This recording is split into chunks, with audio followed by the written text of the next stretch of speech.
There is a human rights aspect to the tourism story, and it's one that the Egyptian government does not want to even address or discuss or even put on the table.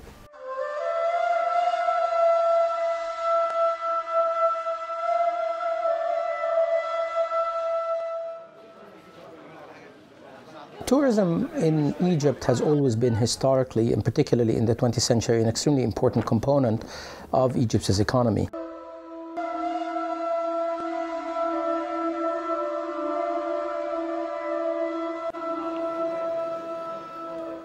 Egyptian economy at the moment is in the doldrums. It is suffering tremendously. You can absolutely see that in the number of people who used to work in hotels, the number of people who used to work as support staff for tourist activities, many of whom were laid off of their work. There was a major terrorist attack that occurred in the 90s in Luxor, in one temple, which is the Hatshepsut temple in the Valley of the Kings. And that affected tourism that, to the extent that the year that followed this attack, tourism had fell by about 50%. This situation that Egypt is currently in is a lot worse. The political situation in Egypt is extremely unstable.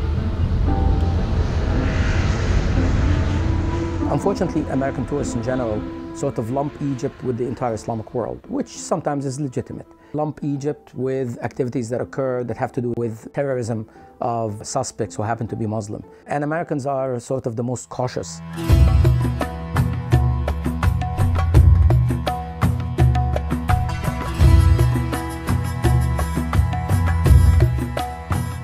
Well, I have to say that the government of El-Sisi invested quite a lot of effort and time in trying to revive tourism. Problem is, what they have going against them is in fact that the regime is becoming a lot more repressive politically. You cannot detain people when they come to Cairo airport because they happen to be journalists or because they happen to be writing a paper on something that the government of Sisi does not like, or even someone who just posted something on Facebook that the government doesn't like. You can't harass people like that and expect that it's everything's going to be hunky-dory and tourists are still going to come to Egypt.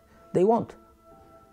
They don't recognize that. I mean, that's the schizophrenic attitude of the Sisi government, is that it really wants the tourists to come back, but its actions are preventing the tourists from coming back.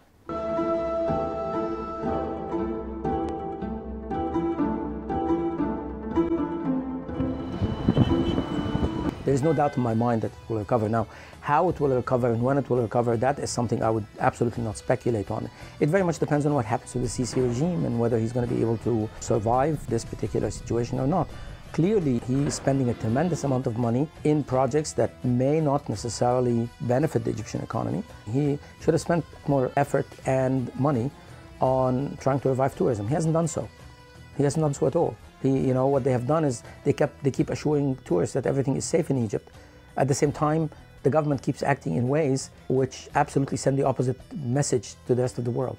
So how is that going to be resolved?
The area is home to countless musicians of all ages who put their talents to many different uses.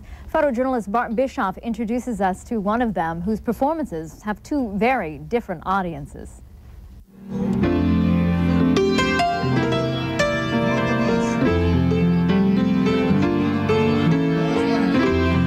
at Maggiano's Little Italy, I play 5 nights a week.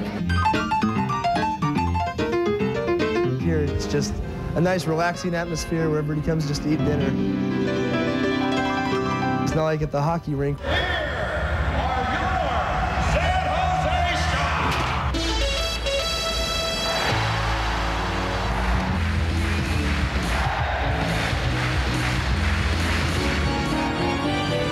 My name's James Michael Day, and I'm the organist for the San Jose Sharks. Oh yeah. A lot of people are surprised when I tell them I'm the organist. They say, whoa, there's an organist up there? Faster, faster. To have your office 105 feet up in the air, everybody's like, wow, that's an awesome job. Now here's the hardest thing I know how to play. Here it comes. The whole game's full of tension. Are we gonna win? I'm like the Phantom of the Opera up here. Hey, we'll take the goals any day.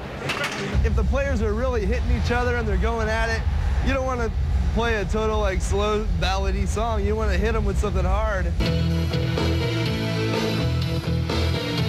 Off to Never, Never Land, yeah. I love the penalty shots. I'm gonna keep this job until they fire me or until I die.